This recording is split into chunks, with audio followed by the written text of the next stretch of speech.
Josh Donaldson, he's been a key part of the Blue Jays lineup since coming here in 2015 from the Oakland Athletics. At the end of the 2018 season, he will be a free agent, but right now, he is currently the highest paid Blue Jay on the roster in 2018, making $23 million.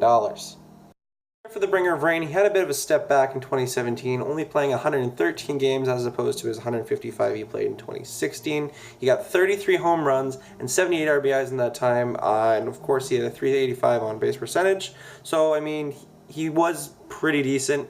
He was 22nd in MVP voting this year in the American League, and that was a contract that he had of $17 million. Josh Donaldson made $4.3 million. After an MVP season here in Toronto, he got upgraded to $11.65 million. In 2017, he made $17 million, and now he will be making $23 million. This might be a problem for the Blue Jays, considering that they have a bunch of players that still have to go through their arbitration cases, and some really key players in the lineup. There are 4 Blue Jays right now currently going through the arbitration process with the Blue Jays who have yet to have an agreement reached. You have Marcus Stroman, Aaron Sanchez, Roberto Osuna, and Kevin Pillar.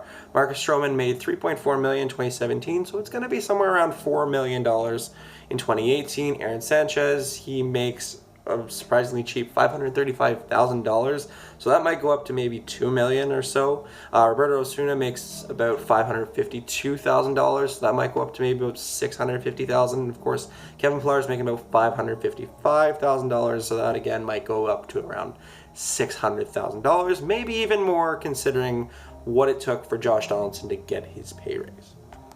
Able to afford this, you're probably asking right now. It's fairly simple. Bautista's contract was pretty albatross. He made $18 million in 2017, and of course Josh Donaldson has taken $6 million of that and brought it to himself. We'll see with the other negotiations and whatnot, but we still have to sign an outfielder because believe me, that's ideal right now for the Blue Jays, and we've still got a bunch of free agents we probably could sign, like someone like Michael Saunders, or maybe even like Boslinger, Siciliani, and a few others here and there, and I think that might be something we might be holding out on right now.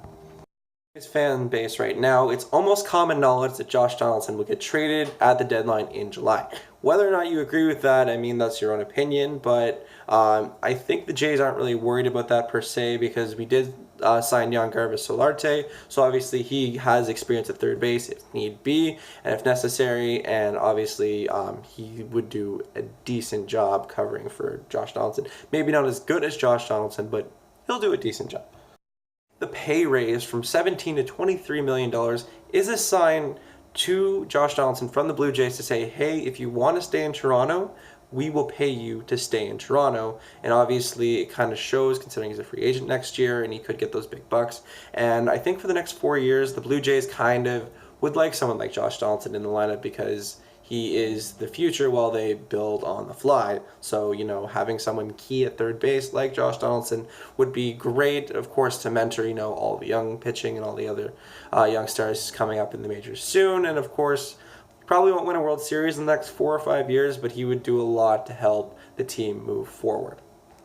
I think Josh Donaldson does the pay rate in 2018? That's my question for all of you. Does he do well in Toronto? Does he get traded in July? Does he come back a free agent? Will he sign again with the Blue Jays? Are you concerned about the other 4 players getting re-signed with arbitration deals?